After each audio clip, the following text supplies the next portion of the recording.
Okay, welcome back, everyone. Make sure I can hear me. Yes, great. So now you have partially completed your step 8 and 9 template, and in the process, some of you may be in difficulties because there's now someone on that list that you didn't expect to be there, and you don't want to be there. And you certainly aren't at the moment too keen about making amends to them. So this is a difficult step because of this problem, people balking because there is an amend they're not willing to make. But it's not that difficult, actually. I'm going to show you an easy way around this problem.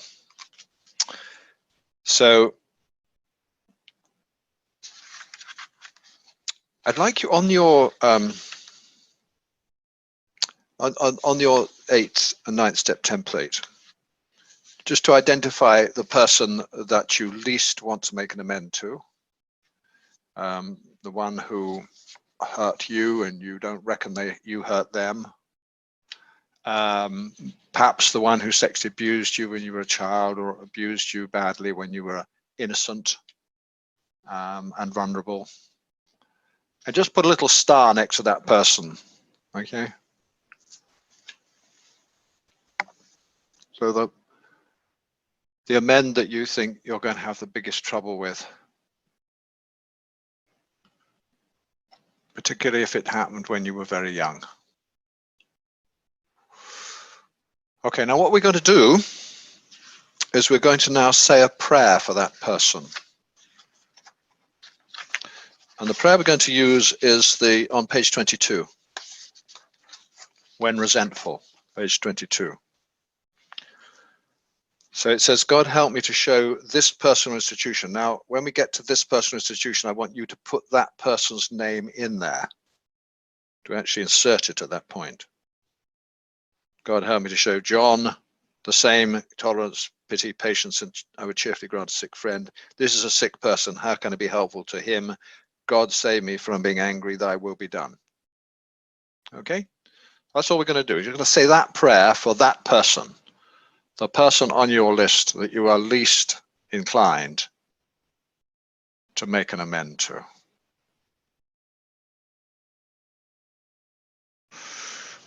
All right, so when resentful prayer. Please remember to insert their name. Actually, say it out loud if your circumstances permit. God, help me to show Michelle the same tolerance, patience, pity, and patience I would cheerfully grant a sick friend. This is a sick person. How can I be helpful to her? God, save me from being angry. Thy will be done. Okay. So those of you who've just said that prayer for that person have now made an indirect amend.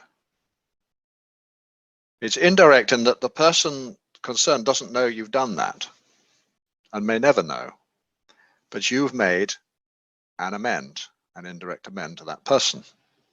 Okay. And in the process, you've proved to yourself that there's no one that you aren't willing to make some kind of an amend to. Because if we turn back to page 3 now, and we actually read what it says in step 8, it says, made a list of all persons we had harmed and became willing to make amends to them all. It doesn't actually specify, in this step, it doesn't specify what kind of an amend, whether it's a direct amend, face-to-face, or a personal contact, involving personal contact of some kind, or whether it's an indirect amend involving no personal contact. It doesn't say it. In this step, all it says is became willing to make some kind of amend to them all. And you've just proved that you're willing to do that. Okay, but I'm going to ask you to now sort of take this step formally. I'm going to ask you a yes or no question. Please answer yes or no in the WhatsApp group, and please be honest. Are you willing to make amends to all those you have harmed, yes or no?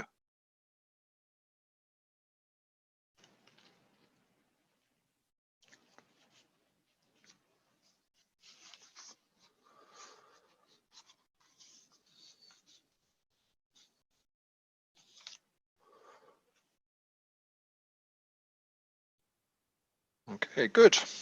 So those of you who've answered yes to that question, please put today's date in the center column against step 8. And note the follow-up actions. Add any more names that I later remember, and ask which amends am I still not willing to make? Who do I still not forgive? There's an unwritten step between steps 8 and 9, and it's called forgiveness. Okay. Basically, to get to the helpful and forgiving spirit that we need in order to make our amends, we need to find forgiveness, which is not natural for humans. But it is a quality of God, and we can ask God for his forgiveness. We have to become willing to do that. Say, look, I don't want to forgive this person, what they did to me when I was a child, but please give me your forgiveness. That's what we're going to be doing. Asking for God to remove our unforgiveness, for our bitterness and resentment, and replace it with forgiveness and benevolence, kindness, generosity of heart. So this is our program.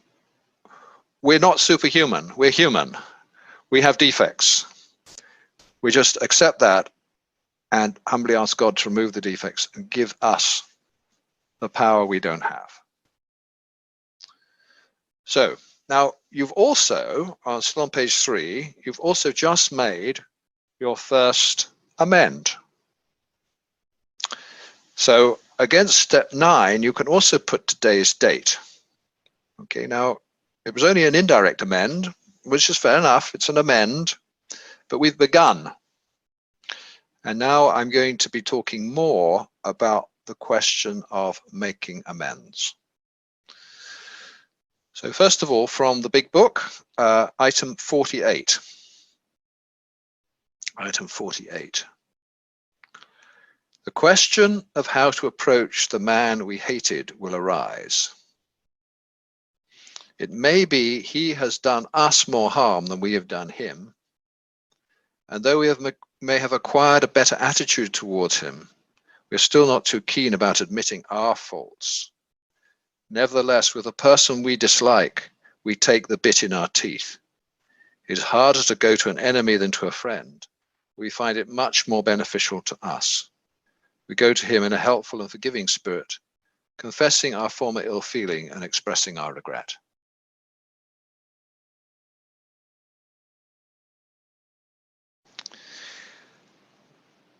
It is harder to go to an enemy than to a friend, but we find it much more beneficial to us.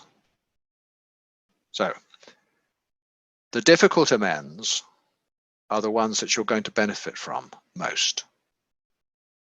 And so, actually, it makes sense to do the difficult ones first, because you're going to get more benefit from them. Number 49. Under no conditions do we criticize such a person or argue. Simply we tell him we will never get over drinking until we have done our utmost to straighten out the past. We are there to sweep off our side of the street, realizing that nothing worthwhile can be accomplished until we do. Never trying to tell him what he should do. His faults are not discussed. We stick to our own. If our manner is calm, frank, and open, we will be gratified with the result. Number 50. In 9 cases out of 10, the unexpected happens. Sometimes the man we are calling upon admits his own faults. So feuds of years standing melt away in an hour. Rarely do we fail to make satisfactory progress. Our former enemies sometimes praise what we are doing and wish us well. Occasionally they will offer assistance. It should not matter, however, if somebody does throw us out of his office. We have made our demonstration, done our part. It's water over the dam. 51. Although these reparations take innumerable forms, there are some general principles which we find guiding. Reminding ourselves that we have decided to go to any lengths to find a spiritual experience. We ask that we be given strength and direction to do the right thing, no matter what the personal consequences may be. We may lose our position or reputation or face jail, but we are willing. We have to be. We must not shrink at anything.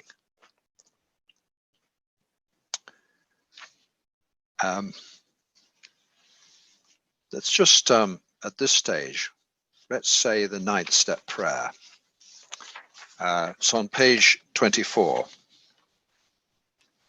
9th step prayer, page 24.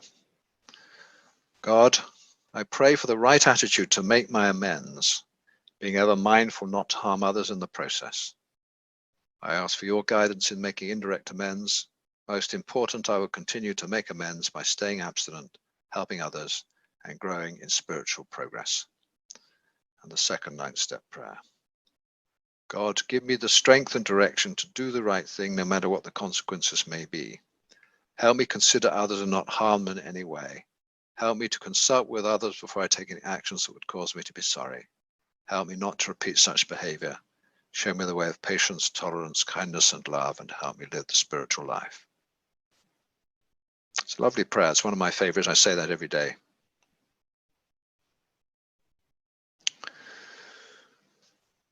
Okay, now I don't know whether my buddy has got 51A, but 51A, usually, however, people are involved.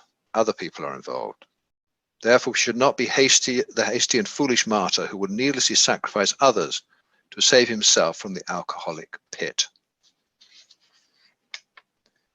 51B.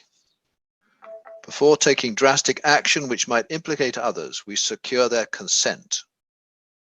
If we have obtained permission, have consulted with others, and asked God to help, and the drastic step is indicated, we must not shrink. Item 52. We saw that we had to place the outcome in God's hands, or we would soon start drinking again, and all would be lost anyhow. 53. There may be some wrongs we can never fully right. We don't worry about them if we can honestly say to ourselves that we would right them if we could. Some people cannot be seen. We send them an honest letter. And there may be a valid reason for postponement in some cases, but we don't delay if it can be avoided. We should be sensible, tactful, considerate, and humble without being servile or scraping. As God's people, we stand on our feet. We don't crawl before anyone.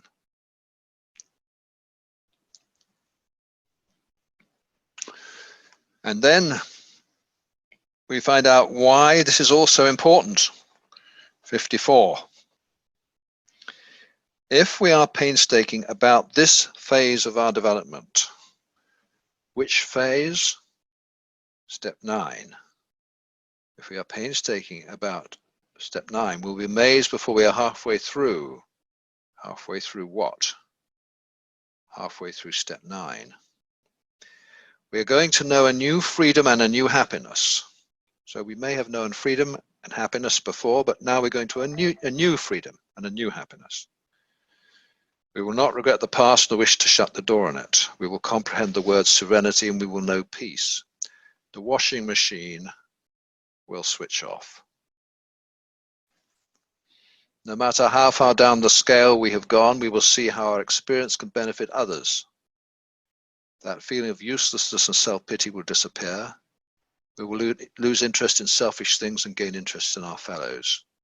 Self-seeking will slip away. Our whole attitude and outlook upon life will change. Fear of people and of economic insecurity will leave us. We will intuitively know how to handle situations which used to baffle us.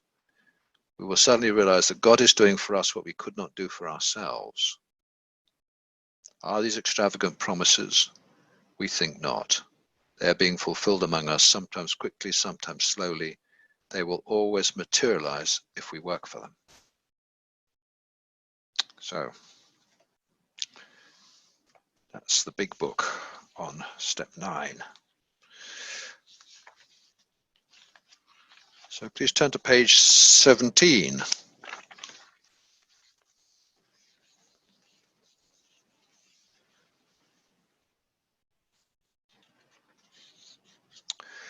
I'm just going to give you another assignment, and it'll and we'll have just a little 10-minute break for that. On page 17, you'll see there's a whole lot of "I was wrong when I" statements. I was wrong when I lied to you. I was wrong when I stole for you. I'd just like you to just sort of go down that and just put the names against each one of those, or each one of these that you identified with. Maybe the name of someone to whom you've done that. So I was wrong when I lied to you, and you put the name of the person you lied to alongside it. I was wrong when I stole from you, put the name of the person you stole from. If you want, you can put several names, okay? And also we'll take a we'll take a short break and resume at the top of the hour. Thank you. That'll be 1/2 the hour for those in India. All right.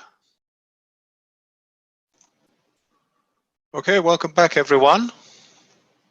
Yep. Okay, so we're on page 17.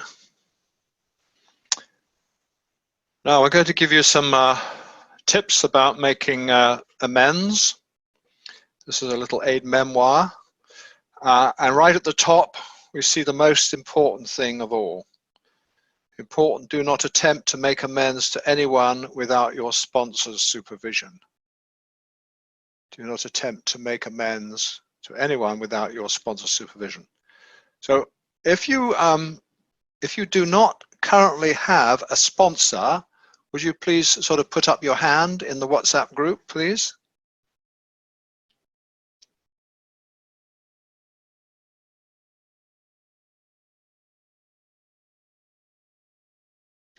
If you do not have a sponsor currently, please put up your hand in the WhatsApp group. Does that mean everybody's got a sponsor? That's very impressive. Yesterday's workshop, about half the people on the workshop didn't have sponsors. Okay. Having a sponsor will, oh, there we go. There we go. Okay, I'm looking at the wrong WhatsApp group. That's better.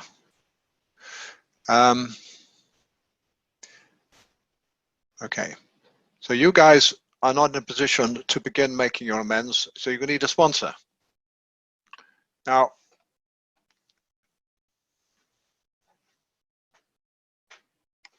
Dr. Bob and Bill W., they sponsored each other without any experience. I'm not against people sponsoring people who haven't done it before. Important consideration is, have you worked the 12 steps? That's the thing as far as I'm concerned. If you work the 12 steps, then you're in a position to sponsor. Dr. Bob sponsored somebody when he was 2 days sober. If it's good enough for Dr. Bob, it's good enough for me. Okay, so you guys could think about the possibility here that you might be able to sponsor each other. That's one option. Okay. Ideally, we should have a sponsor who's experienced in making amends, but it's better to have anybody rather than oneself. I guess that's the thing. We don't want to sponsor ourselves. I think also, if I could just say, with somebody still on the 9th of April group, Sachin, you should be on the 12th of April group. You need to be on the WhatsApp group in the link above. All right. I'll mention it here. I'll probably mention it again, but if you have no sponsor and no sponsees, you have a 10% chance of making it to 1 year sober, 1 in 10. If you have a sponsor and no sponsees, you also have a 1 in 10 chance of staying sober for a year. So it doesn't improve your chances to have a sponsor, But if you have a sponsor and a sponsee, then your chances of staying sober jump to 70%, from 10% to 70%. Now, obviously, you can't really have a sponsee unless you've got a sponsor. So the reason it's important to get a sponsor is so that you can then complete the circuit by having a sponsee as soon as possible. All right. So one of the commitments I'm going to get you to make when we get to step 12 is to take on responsibility for sponsoring somebody through the 12 steps. For that, you'll need a sponsor. All right, so we're back on page 17. So here are the suggestions for making an amend. Number 1, write 1 index card per person to whom an amend is to be made. Okay, so what an index card looks like. Okay, you can write on each card, you can write the name of an individual person, what the harm done was to them, and your suggestion for an amend to be discussed with your sponsor. And when you have completed that amend, you can either tear the card up and throw it away, or you can put it to the back of your file divider so that you get a visual impression of what is what progress you're making. It's a very nice little idea, that. Number 2, write a practice letter to clarify each amend. This is not to share with the person concerned, not to share with the amendee, it's to share with your sponsor only. It's to get it clear in your head what the harm done was and what the amend you could be. It's to get rid of the intellectualization, the minimization, the rationalization, the denial, and the justification, which goes on in our heads. You see? We need to get rid of all of that. It's also to get rid of any suggestion or implication of fault on the other person's part. Got to get rid of all of that. And it's probably going to be to reduce the thing down massively from some long spiel to something that's really tight and clear. That's the reason for writing the letter. Number 3, typically we make indirect amends to former sexual partners. So anybody that's been a former sexual partner of yours needs to be on the indirect amend list. That's column 4 in your step 8 and 9 template. They need to have a little circle there. By the way, just to mention, the point of having a little circle is that when you've made that amend, you can put a tick in the circle, and that says that that amend is done. Okay. Now, the exception to this would be a former spouse, someone you were actually married to. And if your sponsor agrees, then you could possibly also include a former common law spouse. So common law spouse would be somebody who you had actually lived with for a considerable period of time as spouses. Okay, that could be an exception. So I made direct amends to both of my former wives. Okay, number 4, gain consent.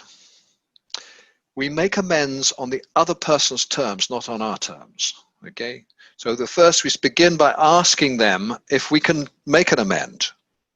So here's a typical statement. I owe you an amend. How would you like to receive this, face-to-face, by letter, or by phone? Okay, now these are all ways of making a direct amend, face-to-face, by letter, by phone. They're all person to person. Okay, some are closer than others, more distant, but they're all direct amends. So, but I'm getting consent. Okay, and I want you to practice that. Number 5, this is the key one. The key phrase, I was wrong when I. It is not sufficient to say, I am sorry, or I apologize. The key thing to say is, I was wrong when I. You can add, and I am sorry. You can add, and I apologize. But the important thing is to say, I was wrong. Now, why is that? Well, if I just say I'm sorry, then I can do it again. So I can hit somebody and say, I'm sorry. Sorry I hit you. Sorry I hit you. Sorry I hit you. I'm doing like that forever. But when I say I was wrong when I'm saying something, I'm creating a boundary which acts back against me and prevents me from perpetrating again. It's really important. Number 6, is there anything I can do to right this with you? Okay, now you notice that we're not coming in here with our suggestions about how we think this ought to be righted. We're asking the person concerned if there's anything we can do. How can I right this with you? Is there anything I can do to make reparation? We're letting them tell us how they would like us to repair the damage. Number 7, do not offer reasons or excuses for your conduct.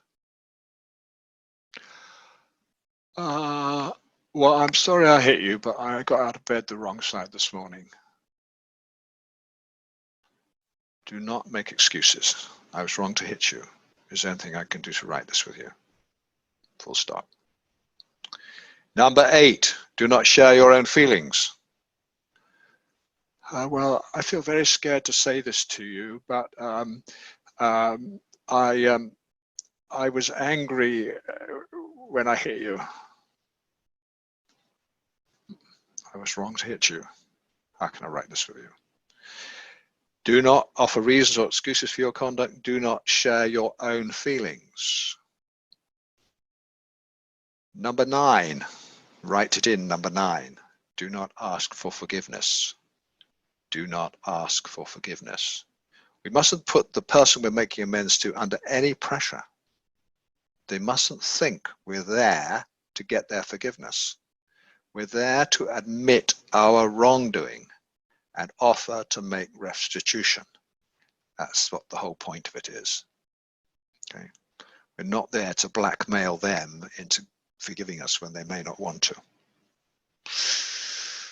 Okay, so now there's some examples on page 17 of various amends statements. I've hurt you, how can I right this with you? Is a great one to use in a situation where it's very clear.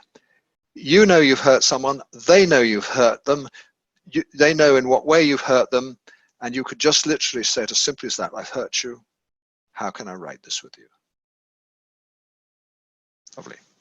The next one is useful in a situation where you need somehow to sort of frame the thing up, to explain to someone in very basic terms why you're doing this. Let's just say you were working with your sponsor for some time on your amends, you've got quite a few done and so on, and you've maybe even written a letter to this person, you don't know where they are, you haven't seen them for a long time, and then suddenly, bang, you walk into them in the street.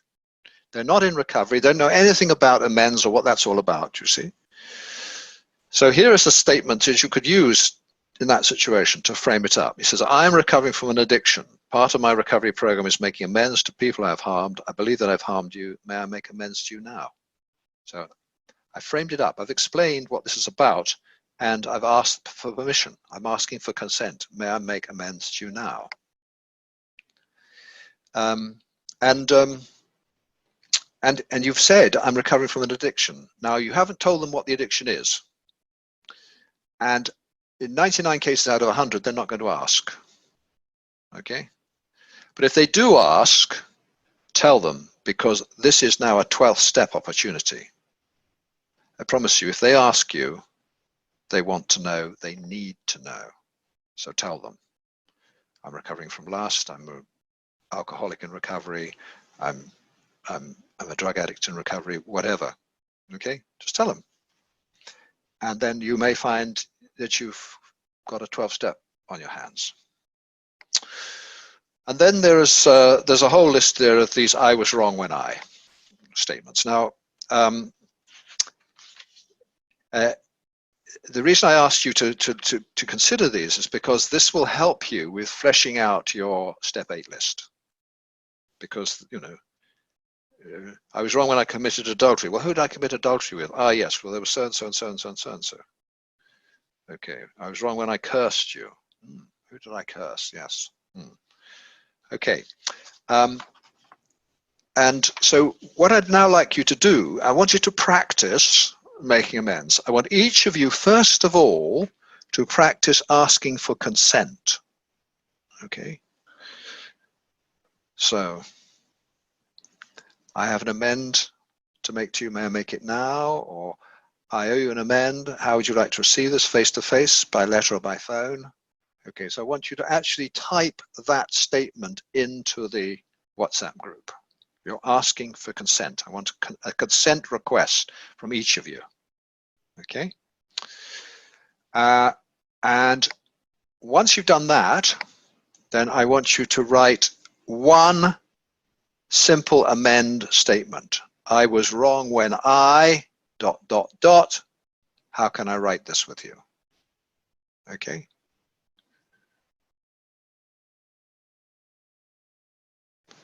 I was wrong when I... How can I write this with you? So I'd like you to do now in the WhatsApp group, please, to type a consent request. Just so you practice that, consent request, and then at least one I was wrong when I statement. Okay? And remember, it needs to be the whole thing. I was wrong when I ... Is there anything I can do to write this with you? Okay, how can I write this with you? All right, so please do that now. Okay, I've been asked to explain it again. So I want you each to write a request statement. That's number 4 at the top of the page. Number 4, gain consent, ask, I owe you an amend, how would you like to receive this face-to-face, by letter or by phone?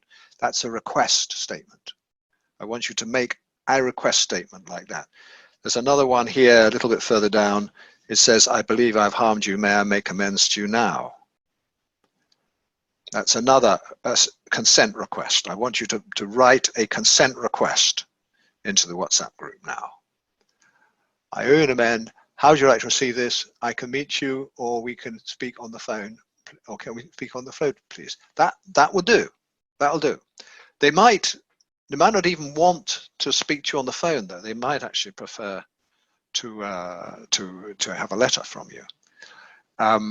When I asked my mother for consent, she said, I don't want you to make amends to me at all. I was furious, of course. I went back to my sponsor and said, she doesn't want me to make amends to her. And he said, well, that's her reality and you must accept it. So that's that card torn up, done. Made my demonstration, it's water over the dam. Okay, now I've wronged you. How can I make this right with you?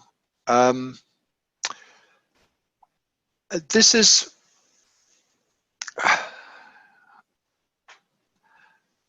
I have something e-deed statements are a bit problematic. I don't want to go into that now, but it's better to say I was wrong when and be specific about what you did. So Alex, how did you wrong? What was it in this case?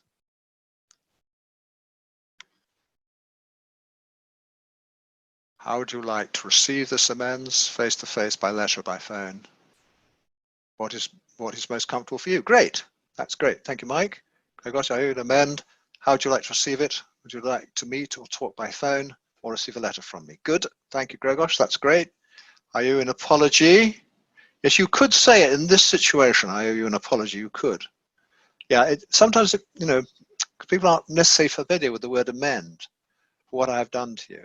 What is the appropriate way to give this to you, to make this right? Call you, meet you in person, or perhaps, if it's better, send a letter. Yes, that would set it up. I owe an amend. How would you like to receive this? Can we meet, or can we do it by phone, or should I write you a letter? Good. Okay. I've wronged you in the past and would like to make an amends for it. Would you like to meet up to discuss it, or would you prefer that I call or text? I was wrong when I shamed you in front of others. How can I make this right with you? Good. That's right, Benji. That works. I owe you an amend. How would you like to receive it? Face to face, by letter, or by phone call? That's good. I was wrong when I broke my marriage vows, committed adultery, and then abandoned you. I'm truly sorry for your hurt. How can I make this right with you? Okay, now that actually is that's great as it stands. The only thing about it is that this is a big amend. To commit adultery, to break our marriage vows, to commit adultery, and then abandon the wife, which I did. That is exactly that myself. That's a big amend, and for that one, you know, there'll be a practice letter, maybe several versions of a practice letter, and there will probably be a meeting. So before the meeting, there needs to be consent gained to actually make the amend.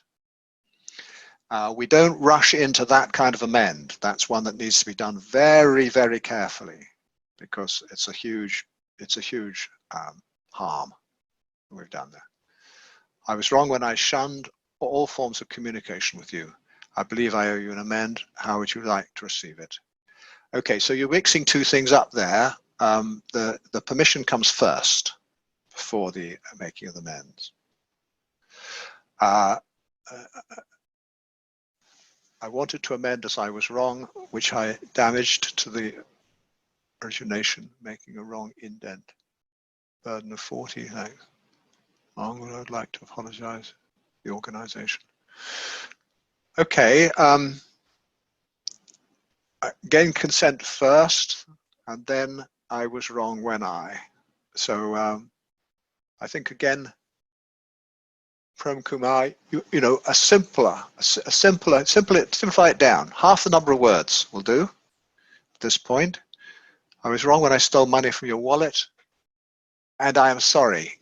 But that's insufficient, because now we need to say, how can I write this with you? Also, I think we would, in a situation like that, we would need to make an approximate guess at how much money we had stolen and include that. It was wrong when I stole, you know, £1,000 from your wallet. You don't even need to necessarily specify that you stole it from their wallet. You could say, I stole £1,000 from you. I've wronged you. Would you be willing to hear what I have to say? As I owe you an amend, and I wish to make this right with you. Yeah, that's good. That's permission. Now, I owe you an amend. I gossiped behind you. Is it that? How would you like to receive it? Face to face, by letter, or by phone call? Now, there's an interesting one. Okay, if you gossiped about somebody, does the person concerned know that you've gossiped about them?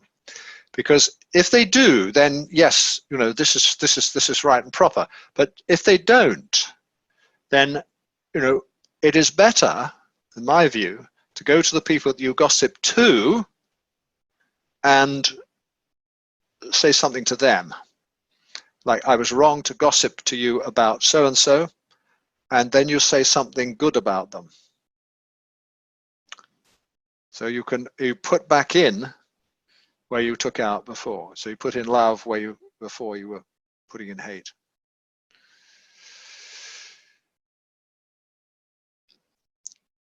Okay, I was wrong when I was careless in our relations. Again, that's not terribly clear. It's a little bit woolly, that one. So write an amends letter to your wife to share with your sponsor, not with your wife, and find out, you know, get clear about what it is. What is the amend that you're looking to make? Can some of these amends not cause more damage than help for others? This is why it's so important that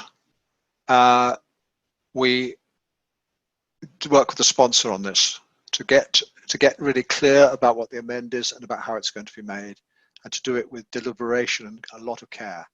It is a real nightmare to make amends for amends that have gone wrong. As regards honesty with our spouses, the wisdom that I have from my sponsor is that we have to make a full disclosure at some point, because marriage is an intimate relationship and intimacy requires honesty.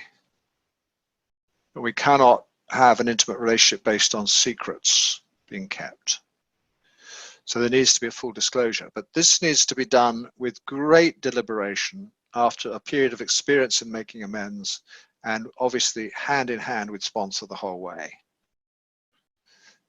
But a full disclosure is probably necessary. I was wrong when I ignored you. How can I write this with you? It's grand. To my wife, I was wrong. When you need my company most in pregnancy, I was not with you at that time. Yes. How can I write this with you? Don't forget. How can I write this with you? Questions. What if they want to do is unreasonable, crosses our boundary? Okay. Now, in practice, it's almost never the case that people ask for unreasonable things. So let's say in the example that you've stolen £1,000 from someone, you go to them with £1,000 in your pocket plus interest, okay? And you say to them, I was wrong to steal £1,000 from you. How can I write this with you? And let's just say they say, give me £1,000. So you take £1,000 out of your pocket and you give it to them. They might say, pay me £1,000 plus interest. You take £1,000 plus interest out of your pocket and you give it to them. They might say, and it's not unusual, they might say, forget about it.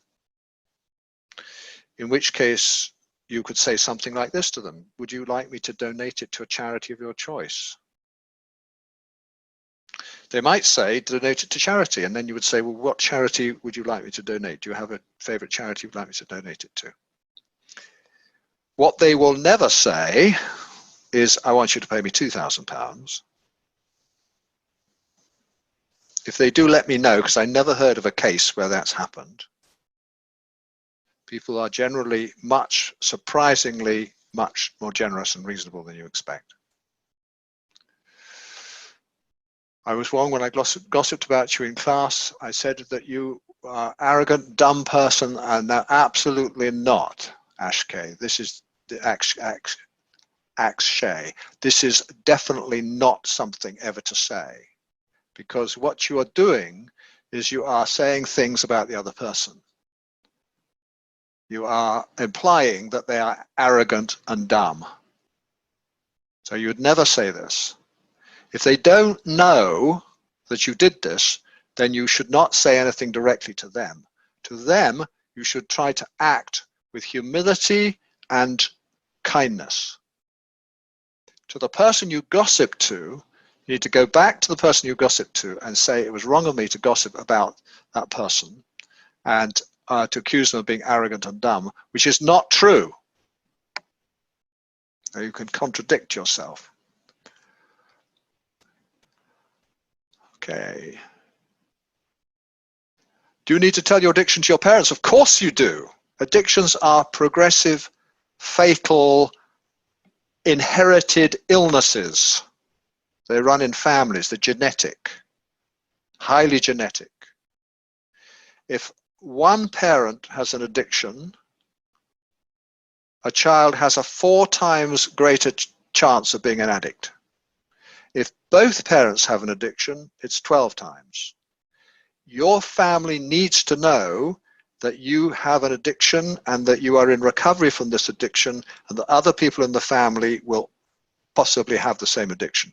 You will not be the first addict in your family for sure, and you won't be the last. This is a generational, multi-generational illness. And what we need is people in recovery, out of denial, living a program of recovery and being the beacon light of recovery in their own family. Don't hide. Nothing's to be gained. It's like saying, I've realized I've got terminal cancer. Also that this is genetic, it's in my family, but I'm not going to tell anyone else. I'm going to keep quiet. You wouldn't do that, would you? Say, look, you know, I've got cancer and I'm going for my chemotherapy. You know, maybe you should get yourself checked out. But having said that, you are probably not the best person in your family to do a 12 step with a family member. You might consider asking, you know, a good buddy in the fellowship to actually do that for you, to do the 12-stepping for you.